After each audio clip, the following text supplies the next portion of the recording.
Now, I want to explain this worksheet. In previous tithing homilies, I have mentioned that the amount of the tithe does not matter as much as the deliberate decision to tithe. It is the decision to give money away that keeps it from controlling us or becoming the center of our lives. And the purpose of this worksheet is to help us to be deliberate about our decision. If we can decide now about how much money we want to give away in 2021, then we can be honest and accountable with ourselves all through the next year. We can keep ourselves faithful to our deliberate decision to love God with everything we have. The way the worksheet works is simple. Step 1 is to determine our personal income. Most of us can get a pretty good idea of what this is from our previous year's tax returns. Step 2 is to prayerfully decide what percentage we are going to aim to give away. In previous years, I have been aiming for 10%, but I also understand my financial situation is unique. It's this step that requires the spiritual work. Those of us who have been tithing for a while know what our general percentage is.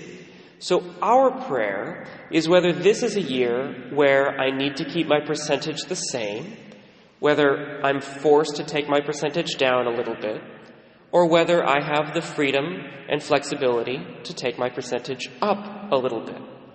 That's what we're supposed to pray over. For those who are doing this for the first time, the prayer really is, okay, how much can I give away in a year? Let's pick a starting amount, and then in previous years, I can evaluate off of that number, up, down, or the same. Now, step 3 is to multiply these two numbers together, remembering, of course, that percentages are decimals. And this should tell us the amount of money we want to give away next year, a dollar amount. After that, it's a simple exercise of dividing that money up between causes that we care about. This sheet includes all of the second collections that we know about for next year, so that when the time comes, the second collection is less about guilting you into giving and more about collecting on a commitment you've already made. The sheet also includes causes that do not involve a second collection, like Hope House and Assumption Catholic School. Of course, at the top of the sheet, we have the money that we give to the parish and the local archdiocese as the center of our Catholic lives, as the source of the sacraments and grace and growing closer to God. Personally, I try to give 1/3 of my yearly giving amount to the parish, 1/3 to the archdiocese, and 1/3 to other worthy causes, because I know some of the archdiocesan money will come back to the parish, so it ends up being about half to the parish. Other people prefer to give 1/2 to the parish as a starting point, and then divide the rest of the money up in other ways.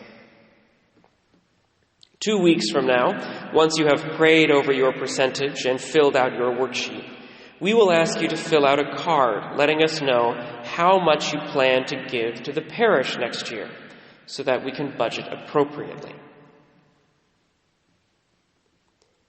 My friends, you will hear this message twice a year from me, every year that I am your pastor. Tithing is more than an obligation. It is a gift. It is a gift that keeps us free from the lure of materialism and consumerism. It is a gift that keeps us free from worry and anxiety. It is a gift that allows us the freedom to love God with everything we have: heart, soul, mind, and even finances.